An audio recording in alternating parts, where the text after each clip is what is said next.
Darryl Charles. Setoiyo. The Knockout Nerds are back again. We are here. Okay, flavor in your ear. Anga Studios. Go to angastudios83.com to be a part of the family that helps produce the Knockout Nerds. Yes. You should also know, July 2nd, 2026, Punchline Philly, I will be headlining. Setoiyo will be featuring. Alex Grubard will be hosting. It will be a wonderful Knockout Nerds night of comedy. You should come through. The July 4th festivities will start at Punchline Philly. It is 250 years of America. The beginning of the end. Eaters unite. Or the beginning of a bold new future. Sure. Eaters unite. Pussy, bussy, thussy force.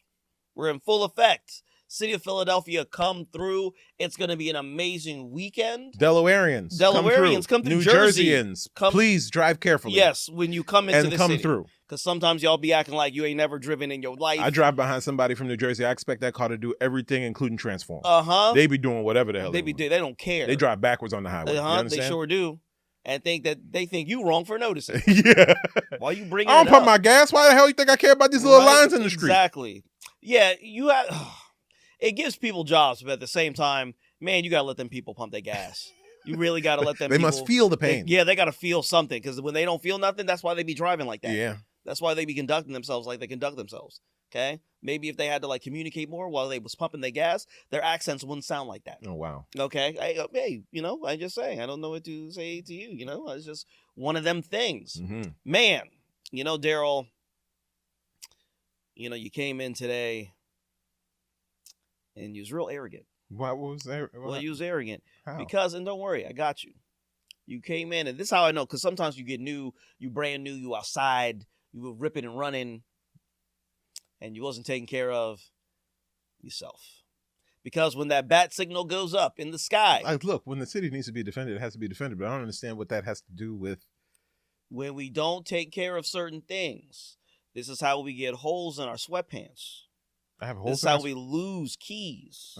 This is how we forget our belts. Oh man, it's young men, when that girl break your heart and you gonna be ripping and running, slanging dick everywhere. Remember your belts. You have to remember your belt, you brother. That in confidence. Hey, look. I know you. I understand.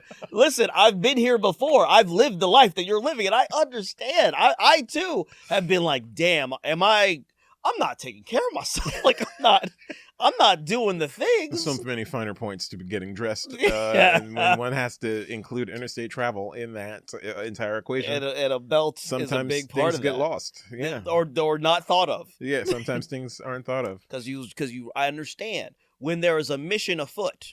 Well, no, it's not just that the mission's afoot. The problem is that the seasons are changing. Okay. And so I've had to break out shorts for the first time. He blaming nature. This year. Mm-hmm. And in doing that, I had to remove the belt from my jeans and put them into the shorts. I don't always remove my belts. That's why we buy multiple belts, Darryl. I mean, yeah. That's why you buy more than one belt. I mean, sure. Hey, look. But I got 6 belts. Well, I have a series of belts as well. Okay. There's one that works. Yeah, that you like best. I understand. And I have dress belts, and then I have my casual everyday belt. That is true. That's fair. I do understand. I am wearing my favorite belt at the moment. See, the other belts are literally backup belts. Not to mention, I am a sweatpants, track pants kind of dude. I don't like belts. Well, hey, we can't be out here. With the fucking cock with the cock situation showing all the time. No, it's not even about that. I understand, but it's about leisure wear. It's about leisure wear. Hey. Okay, but when I go to work, I go to work. When I'm not at work, I'm at leisure. I understand, but also I understand that we can't have cock print out here all the time. Hey, some of us just do. Some of us just do, but you gotta remember, a part of the life. Because it's getting warmer outside. We still got high testosterone. I don't. Sense be scenting. Yeah, you deny it. It's okay, Darryl. I understand. I've been there. Hot takes. Yeah, sure. Hot takes. Yeah, I gotta say this. I don't like the way the boys are talking about sex. I don't like the way the boys are talking about sex with the opposite gender. And again, this is my fault but I don't like the way that y'all are talking. And I thought I was mistaken. I thought that we were going to get to a place because I had friends when we were younger that we talked about sex in a way that was a bit different than how our peers talked about sex. We wasn't always talking about fucking from a place of purely like, oh man, I'm here to fuck bitches. I knew the fuck bitches boys. Sure. I knew them. Sure. I knew them. And my point to them fuck bitches boys was, are you even a good lay? Because I'm like, y'all forget. I was saying this in my 20s. Hey, y'all think that these women don't talk too? They do. Mm-hmm. I got female friends. They will tell you everything about what that man did or did not do. Yeah. And they'll go into great detail. They'll run a whole 5-minute set on whether or not that man was a good lay or not. And you just looking at it like, yeah, a notch on the belt. Brother, she will tell her friends. Some of them have notebooks, PowerPoint presentations, and they will grade your dick. It's real serious out here. And then I would, be in community with other men, and we thought we were thinking about sex and how to be a good giving and game partner to the people that you sleep with or the person that you sleep with. And you think, man, we can't be the only ones talking like this. This message is obviously disseminating and it's going out there and da-da-da. And then you have conversations with other men, and nope. Didn't work. No. I'm seeing young 20-year-old something boys saying the same shit that I was hearing damn near 20 years ago. I've seen 40-year-old men talking still talk about that the way. Same shit that they were talking about when they were 20. Y'all still talking the same way. It's like you've never read a book. My God. Or you just like it when they lie to you. Yeah. Well. It's like when you hear a 40-year-old dude talk that way, I'm like, okay, that's just a lost person. You can't do nothing for them. But then when I hear a motherfucker who's 22 years old and he sounds just like fucking clavicular, and I'm like, and I got to sit there and look at him and be like, they probably think you trash in bed. And he's like, I don't care. I fuck bitches. I get this. It's not. I'm here to get bitches and do whatever. It's like, you're gonna get nothing. Yeah, it's actually quite. That's a shame. These ladies talk. It's like, I mean, sure, these ladies talk, but like, finish strong. Finish strong. Like have some self-pride. Yes, have pride in your work. Yeah. And like, Mike, don't you want, like, hey, even if it doesn't work out, you'll want your name to bang in these streets like that. Yeah, right. Like I want to be able to, if I see them in the street and like things have fallen apart or whatever, and we don't talk and it's been a while, and when I see them in the street, you go, hey, I want to see that flicker in their eye. Yeah, and they'll be like, yeah. It's nice to see you as well. It's good to see you. It's always, because they'll think of you fondly. Even if it didn't work out, that's beside the point. They're like, but that boy... dislike me because of so many things that I'm not going to bring up on this podcast. Right. But remember the game. The game, hey. Remember. Huh? Always be champion. Yeah. Okay? And remember, I went for the gold. I left you sloppy. Every time. Yeah, did it and then made you feel comfortable enough to lay in the wet spot. Yeah. Yeah. The boys be better. Yeah. This is very concerning. It's hard work. It is hard work. And you should take pride in being a hard worker and being an efficient worker and being a competent worker. My God. Oh. Hard work is its own reward. Yeah. And that reward is the look of admiration. Mm-hmm. When you happen to see them passing by. Or when they sit there and tell you, you have ruined me forever. Oh, yeah. That's always a fun one. Yes, You're like, well, I didn't. Man, I hope you get whatever you get out of your next conquest. When you secretly know. You're fucking up the game because that's not how the game is played. You're not doing it for the right reasons. Put them through the mattress. It's not a notch on the belt. My God, you're supposed to dehydrate them. What is wrong with you? What is wrong with you? Do you not care what the fuck you're doing out here? You're making us look bad, amongst many other things. Okay. I think that through the mattress is just fun because it's irrational. Yes, it is. I do think that there's far too much violence in the sex talk. Yes. Where people talk about shooting a club up and what have you. Like, that's just why include that violence? We are too much of a gun culture. I mean, that's why it happens. Actual shooting up of the club, we're such a gun culture that the metaphor it permeates everything that we do. I know, and that detests I'm a real shooter. I'm a real it's all that. Yeah. It's all that. Oh, usually when I hear real shooter, I think like Steph Curry from the 3-point line, and then it's also and people are talking about the fucking gun bars. Yeah. And we're out here. We should strive to be better. We really should. We really literally have to. We really you're letting maladaptive women hating, closeted homosexual men with podcasts tell you that shit don't matter. And honestly, if you like fucking, you should want to learn how to have the ability to be good, giving, and game at the act of it. Yeah. I don't think that's unreasonable, actually. I mean, it's one thing to be heated in the moment and use a bit of aggression in your bed play. Yeah. It's another thing to just be angry at a gender that you claim to want to interact with intimately. Because that I know, not only do I not know you don't like them, but I think it's like, not only do I don't think you like them, I don't know why you with them, I just think you're performing on them. You're to then show off to other men. Yeah. That's what it is. So you just want to sit there and brag to other men about, oh, I fucked her and I fucked her and I fucked her. You're trying to impress other men, brother? If you want to impress... That's how I feel chivalry is. Yeah. I do that all the time now, because I will be with a woman and be like, sorry, you have to walk on the inside of the street. I can't have other men seeing me let you walk on the outside of the street. You understand?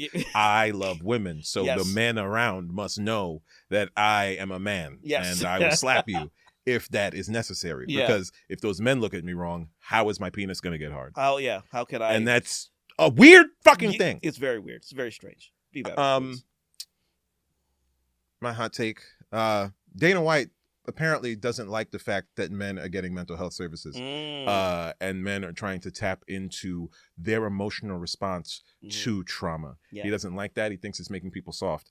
And I think the reason why he doesn't like that is because when a man is taught to be in tune with his emotions, when a man is taught emotional regulation, they start to realize that they're being had, and they start to be able to effectively communicate that they're being had when they're being had. And that's terrible for his business paradigm. Yes. Yeah. A Dana White sitting there saying that, men shouldn't seek out mental health. Dana White doesn't want you to seek out mental health because Dana White wants you to do as he does. He wants you to be an unrepentant liar who smacks his wife with cameras on. Okay? Hey, Dana White, we know what you like to do on your time. And that's abuse your wife for the world to see. Yuck. And that's how you choose to get down. But yes, Dana White doesn't want men to engage in reflection, to have mental health services, to engage in metacognition, because when you do that... You're probably less likely to engage in combat sports. Yeah, you're less likely to engage in combat sports, or you're going to sit there and be like, I can engage in combat sports, but I can tell who the bullshitters are. And Dana White is a bullshitter. Yeah. Dana White is a guy who will sit there and say that he is not political. Right. Even though he has spoken at the last 3 Republican national conventions endorsing said Republican. This is a man whom, when Donald Trump was not the president and had no motion in the streets, Dana White would say, Trump, come to my event and I'll show you off to all these boys, many of them stupid, so that you can sit here and get some good press and get cheered. And then he has the nerve to go on podcasts and say, I'm not political at all. That's just my fucking friend. Meanwhile, this man who's his fucking friend, allegedly, and Donald Trump has now bought into TKO. I believe he bought shares in TKO.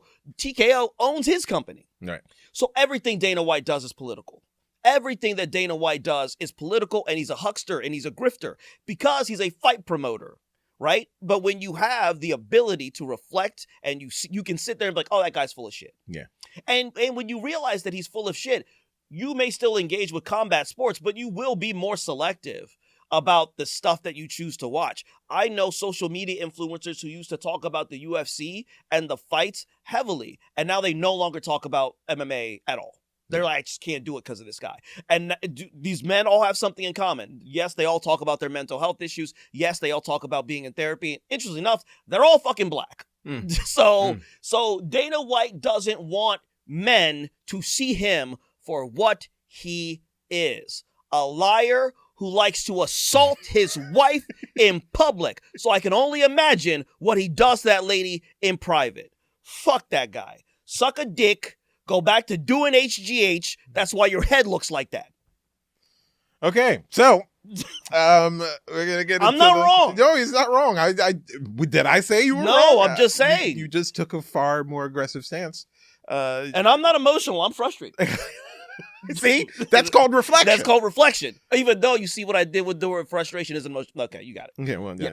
But yes, and actually being cognizant of your emotional state can make you more cognizant of your opponent's emotional state, which would make you fight for points, as opposed to fighting to cripple or deaden a man. Which is why people thought GSP was boring, because damn near all his fights went to the decision. But also, why people thought Anderson Silva was boring. Yeah, because I'm not trying to cripple him. I could kill this man right now, and I don't want to. I want to. He has a family. Yeah, he has a family. These guys were Ilya Taporia with all their opponents. Like, no, I love all of them. It's not. I don't want to kill him. I'm trying to best him in an athletic competition. I don't want to cripple him. I don't want to. I mean, I have to hurt him in order to win.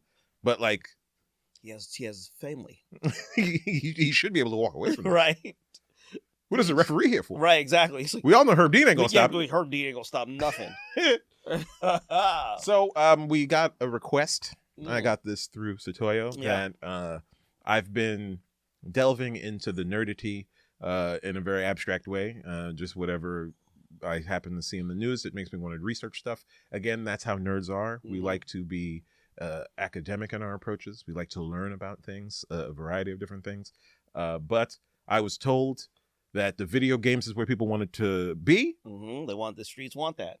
The streets want the video games. So guess what, everybody? I'm here.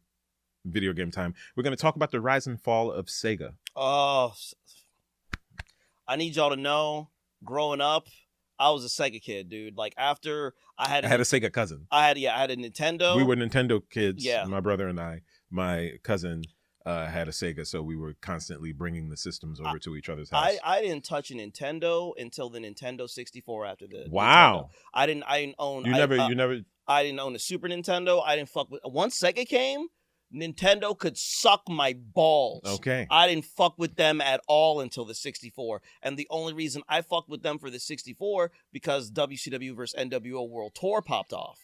Yeah.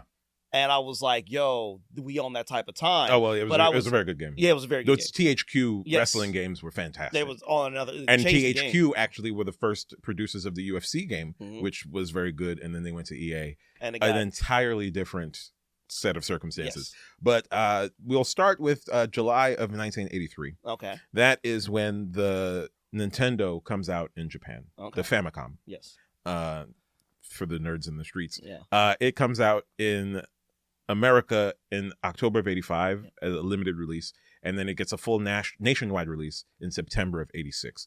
The Sega Master System, which was their 8-bit system, that comes out. It was the Sega Mark III. It was the third version of it, whatever, in 85 in Japan, October of 85, and then it comes out in America, September of 86. So it comes out the same time as the Nintendo does. Yeah. Nationwide, but Nintendo had a couple years on them. Had a year on them in America. Yeah. And they had a couple years on them in Japan. And this game system, because it had come out later, was actually a superior system. It had better color palette. It had sharper sprites. It was a better and more powerful video game system. The problem that they ran into was Nintendo had licensing agreements games with many of the game makers. Yeah, they so had it was all like, the games. if you're going to make a game for Nintendo, your game only comes out on the Nintendo. So the Sega Master System, while having prettier looking games in 1985, we're talking big booty TVs. We're talking, you got to put the thing on to interrupt the antenna on channel 3. You had to smack the fucker on the side, that big booty bitch, to make it just this focus. Was a tough time in history for the video games. You understand? Like, arcades were still running the roost. Yes. We do have to take a step back to think about what it was like. Like, people were going to arcades to play video games. Yeah. Losing quarters by the handful, brother, drinking Tropical Fantasy, just killing their sperm cells. Yep. That's a rumor that was in the streets. Your whole allowance was going to that arcade. Yeah, and so the Atari come out, the various Ataris, and then the Nintendo, and Nintendo would become the juggernaut, like it was the home system to have.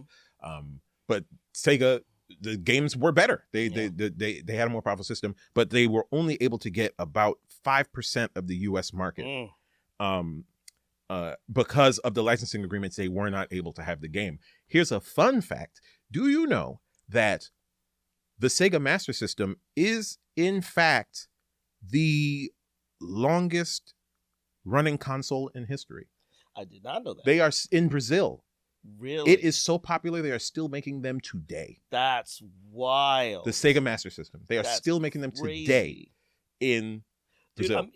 Man, Sega had, but their quality was so... That's the thing. It was so good, and it still holds up in many cases. And it holds up. It doesn't hold up. Not really, but but but if you're a kid from that time period, right? It's very but they're enjoyable. still making them in Brazil. It's very popular. So it was very popular, but they did not have the market share. Yeah, and they couldn't get the market share because there were more, if not better, games on the Nintendo. Yeah, and Nintendo just knew what they were doing from the marketing aspect.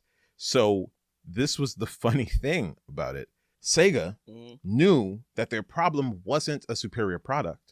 Their problem was inferior marketing. Yes. So what they decided to do was, when it was time to come out with the Super Nintendo and the Sega Genesis, right? The Super Nintendo comes out in Japan in 1990, and then in America in August of 91.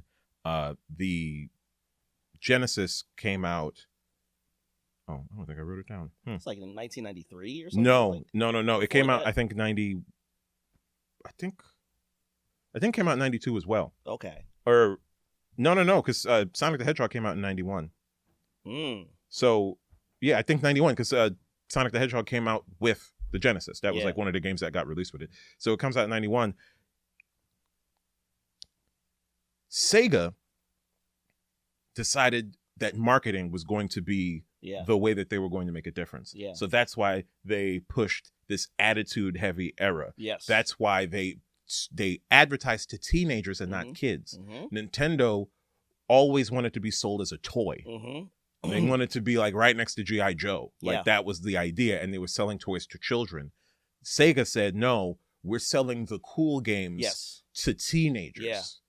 Giving them a little bit more autonomy. That's where you get the, Genesis does what Nintendont. They were trying to push this edgy flair. That's why they had redheads in their commercials. Yes. Ripping guitar shreds and kicking down buildings. But in the games were, I remember even I had to literally go on a year-long campaign of getting good grades to get a Sega Genesis, because my mom was like, why don't you want a Super Nintendo? Right. Because in her mind, she's like, the Genesis that's for grown kids. Right. You're 7. And I was like, no, I want this really bad. And that's what tended to happen, because the younger kids want to be like, no, I want the thing that's going to the older kids. Right. And it looked different. It was all black. Yep. It was and then the games, you had Pitfall 3D. They turned a classic arcade game into and Pitfall was so dope. And you had the Streets of Rage series. That was one of the first, that was better than Fatal Fury and all them things. You were a cop killing the criminals in this fictitious pastiche New York City and defeating Professor X, which Nintendo had no game like that. They didn't have anything like that. The Genesis came out in 89. Okay. And so it actually came out before the Super Nintendo, but they were advertising it to teenagers. And by 1992, the Genesis actually outsold the Nintendo in the US. That's when I got mine in 92. Yeah, it outsold the Nintendo in the US, and that was the only time that was ever going to happen until the PlayStation came out. Nintendo was not fucking around in this time. They took that personal. So, they and then here's where you start to see the beginning of Sega's problems. They were very innovative. They loved to innovate. They had the Sega Channel in 1994, right? Yeah. They pioneered online console gaming. Yes. In the 80s, dog. Yeah. People didn't even have modems, and they were trying to put this stuff in their things. They tried to build arcade quality hardware, right, into the Genesis to rival the arcades, which arcades were still a thing at the time. Didn't they have something like the Sega 32X or some crazy shit And like then that? this is what they did. So then Yeah. everybody was trying to talk about, 16-bit, because that was the advertising angle to get people to go back outside to buy another game system. Yeah. Because, parents at that age and shit, parents still at this age is like, I already got you this toy. Don't tell me that there's a new toy coming. I don't give a fuck. You got the toy. Yeah. Play with the goddamn toy. Play the toy, bro. But there's a new one. I'll kill you. Yeah, exactly. You fucking serious? A new toy? You don't have a job. Yeah, you don't got nothing. I don't care. The game. This was last year's toy. Go outside. Go outside. Yeah. You know Matter what? of fact, Turn it all off. I'm taking the toy. Yeah. I'm taking the toy. You don't like it? Good. Don't play with it. Yeah. Go outside. Yeah. Ride your bike. Stand in the lawn. Yeah, exactly. Look at the grass. Now have fun. Yeah. Tell me you need a new toy. Yeah. So the marketing was to add to the bits, and I talked about this before, but the bits are essentially a measure of how much the computer inside the machine can do. Like when it makes these thoughts, it only has 8 bits, and bits are just zeros and ones to make decisions. So when you double that, and more things come into factor, like the amount of RAM you have, the clock speed of the processor, all these things does matter. But for shorthand, for marketing, the more bits, the more powerful the process, the cleaner the graphics can be, the more things that the machine can do at the same time. And so they were pushing the 16-bit. So then Sega wanted to add to it with the 32X. So that was a 32-bit processor that plugged into the top of the Genesis. You put it on the Genesis, and it was like 32X, and shit was so loud. Oh, It was so fucking loud. But then there was also dude. the Sega CD. That came out before the thing, but then that was where they were adding a CD-based thing to a cartridge system, for better music and more information that it could read in. But again, these were add-ons to the Genesis, right? Super Nintendo did try to do stuff like that. Like even the Nintendo had the robotic operating buddy, Rob, that was like a robot that you could plug in. The idea of extra peripherals on these systems were definitely a thing that they were trying to play with as a way to sell more shit. But damn sure in fucking East New York, wasn't nobody buying all that shit. Brother, my mama said, don't ask me about no 32X. In Columbus, Ohio, she said, hey, boy, you got that Sega Genesis. The next game system that you get, you bought. Like, she's like, I did it. I gave you the 2, and you want more?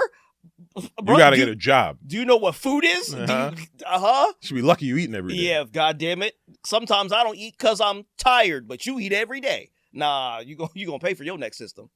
So like the 32X was launched in 94 and abandoned in the same year. Yep. Well, ain't nobody have no money for that shit. Right. People weren't buying it because, you're talking about parent money here. And somebody gonna be like, oh, I need this extra thing for this one game. And the parent be like, I don't give a shit, then don't get the game. You fucking crazy. That's so easy. Oh, yeah. Go play the games you got. You got 8 games. Beat the game in front of me right now. Yeah, right now. Go beat that game. Well, the last level's hard. Wait a minute. Then toughen up. Wait a minute. You got 8 games. Well, I'm only seeing 6 games. Oh, well. Wait. No. Where are the other 2 games? Well, show me the games. Malik asked me if he could play it. What the fuck you mean Malik asked you? Call Malik right now. Go to Malik's. Bring back that game. Bring back that. And where's the other game? Yeah, right. Where is the other game? They got to think about it from a parent's perspective. Parent over here, like, I spent all this money on this shit. This little motherfucker's asking me for a new thing, but somehow he has lost the things that I spent money on. I'm gonna. Yeah. You know what? So bring the belt. Yeah. Right. Yes. So yeah, you run into this very big issue when it comes to Sega. They were putting out all these peripherals and saying that this was the next generation of gaming, but the market wouldn't accept it, and they did not put out enough games to really push it. Yeah. There weren't enough Sega CD games. Yeah. There weren't enough Sega games that pushed for 32X. Then they put out the Sega Saturn. Yep. All within a matter of years. You were flooding the market with options that cost hundreds of dollars in the early 90s. And so much of this was like before PlayStation was really even that. Like Sega PlayStation had come out and then they decided to put the Sega Saturn out. But again, you try to market that you can turn your Genesis into this 32-bit system because the PlayStation come out, and then you say, oh yeah, by the way, we're putting out a whole new 32-bit system. So anyone who had bought that stuff just threw their hands up in there. Yeah.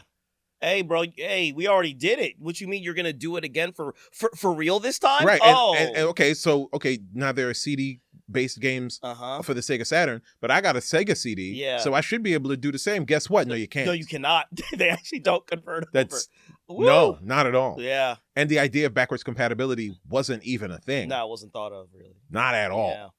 So, then you end up with a lot. They damaged the brand by doing this. This should be said that there was a lot of internal fighting going on at Sega because of all of these moves. But, they got pushed where the dollars go. They got to try the things out.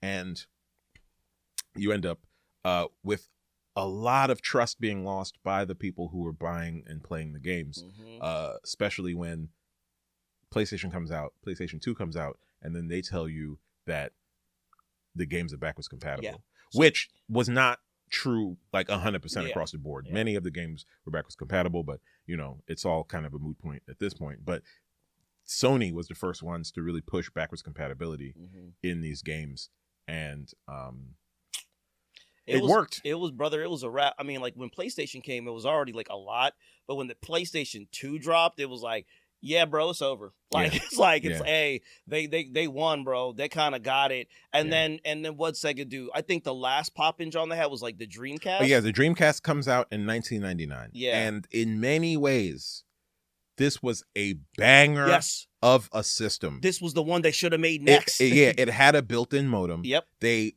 optimized for online play. Again, 1999, okay, some people were getting high-speed internet, like colleges would have it. Yeah. Like most people were still using like 56K modems, like dial-up kind of stuff. But you don't need, when you play online games, now people have high-speed internet and stuff, but when you're playing online games, it's just information being sent, right? Like, it's not the idea of like full streaming of a game. You don't need all the bandwidth to stream something.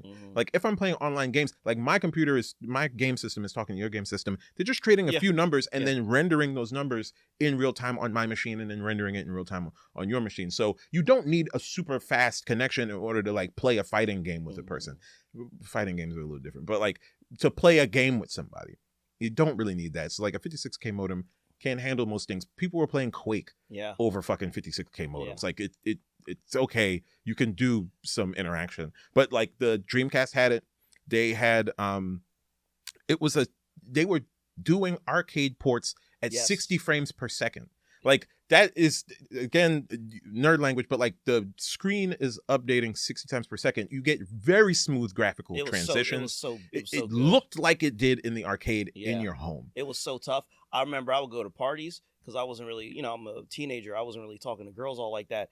The homies is upstairs doing whatever with the girls, getting a knob slob. I'm downstairs in the basement playing Virtual Tennis 2 on the Dreamcast, having a good time. The memory cards, this was back in the day when memory cards were a thing. The memory cards on the Dreamcast had their own screen where you could take, your thing and like play just on the memory card. Like they were really trying to take the innovations of technology and toys and stuff at the time and really put it all into a very nice machine that had some very fun games. Soul Calibur was the first time I'd ever played Soul Calibur. It was on there. Fucking Valdo's a Freak John. Like it was just a good time. Crazy Taxi. The Berserk was on there. Power. Oh, what the hell was that game? It was like a 4-player fighting Power Stone. Yeah, I think it was like the 4-on-4 violence, like or a 4-player free-for-all game where the stones gave you different power-ups. There were a lot of very fun games, but then Sony put out the PlayStation 2. It's over. And one, they had the backwards compatibility, but two, had a built-in DVD player. Yeah, big dog. Game, set, match. Yeah. DVDs was coming out. I didn't have a DVD player. I had a PlayStation 2, bro. Yeah, dog. Like. Yeah, dog. Yeah. I could watch movies on it too. Yeah, you got it. You got it. It's over. It was over. It was over like that. Now, Dreamcast sold 500,000 units within its first 2 weeks. That was a record. Yeah. PlayStation said, that's real cute. PlayStation 2 became one of, if not the best-selling consoles of all time. Yeah. So, Sega drops the Dreamcast in 1999. In 2001, they posted 4 straight years of losses. Jeez. Just L after L after L. There was Drake out here, bro. Iceman, the nice man, now I'm hot and cold. They was on a Drake run, bro. Terrible John, bro. I knew you'd play the Epstein angle. Right? I knew you was gonna say I was putting out too many systems. So you know what I did? I put out another one. Another system. And look, people bought it. Wait, there's no DVD. Why would we do that? Yeah. Oh, right. Hmm. But I'm breaking records. 4 straight years of loss. 4 straight years of losses, and so in January 2001, Sega officially ends Dreamcast production, and they become a third-party publisher. They say we are out of the console game. We'll make games though, and we will make games that will be on other systems. Thank you for your time. Goodbye. And I was still rocking. Still rocking my Dreamcast for years after that. Yeah. In fact, the only reason I don't have a Dreamcast today is because someone broke into my dorm room, stole my Dreamcast and all my ramen. And I swear to God, because you stole the ramen, it's on for life. It's one thing to take the Dreamcast. Okay, opportunity, whatever. You went into the kitchen and you took all my ramens, and I had the creamy chicken. Yeah, you was out here doing it good. I had the good ones. I had the lime. I had the limon chili ramen. You took all my ramen. Piece of shit. Yeah, I knew you. How dare you? How? Because right there, you dirty motherfucker. Because it's one thing. Hey, man, I get it. Live in a capitalist system, do capitalist things. You taking my good food? College? We poor. It's a college dorm. The things are 17 cents. Yeah, what you mean? You killing me? You're killing me. What am I supposed to do? Right. But you know, bro. So that's crazy to me because no, it is now like Sega's like, nah, we'll drop features. Yeah, like sure. That's what they do. They drop features on other people's platforms. But the features are bangers. Yeah, Yakuza. Yep. Like a Dragon. That's a Sega franchise. Yep. Persona. That's a Sega franchise. Football Manager. Even though I don't care about sports, that's a franchise. And you know, Streets of Rage. We got Streets of Rage. Streets of Rage. I mean, we're forgetting Sonic. Yeah. Come on now. Yeah. It's $1 billion brand. Yeah. The movies alone have grossed over $700 million. So hey, you know, like Sega is. They're out of the console game. They got more money than me. Yeah, their name is still in the streets. Their name is still in the streets as a thing, but they are not you know, in the 80s, it was Nintendo and Sega. And now it's Nintendo and PlayStation and Microsoft. And what's the online one everybody does? Steam. I don't know them. I'm not that's for computer gamers. You can stream the games. You can. I love that. There's a Steam Deck. The Steam Deck is apparently absolutely dope. I've heard a lot of people talk about it. But yeah, so that's where we are now. That is the story of Sega. You know, once huge, still around, but just making games. They might as well be Bethesda or some shit like that. My goodness, they sexy red out here. I dropping don't understand features. that. I'm gonna come on the feature. All right. And then, give you my verse. Setoiyo? Yes, you guys know where you can find me at Setoiyo1, Threads, Instagram, TikTok, Twitter, Blue Sky. Also, July 2nd, I will be featuring for Darryl Charles at Punchline Philly. That's where you can find me. You also can find me at Knockout Nerds. Remember to like, rate, share with your friends, subscribe on YouTube, on Instagram, on TikTok, on Facebook, all them things. We out here. Darryl Charles, where can the people find you? I'm Darryl _ on most of the social medias. You can find me July 2nd, Punchline Philly, Knockout Nerds. Peace. Knockout.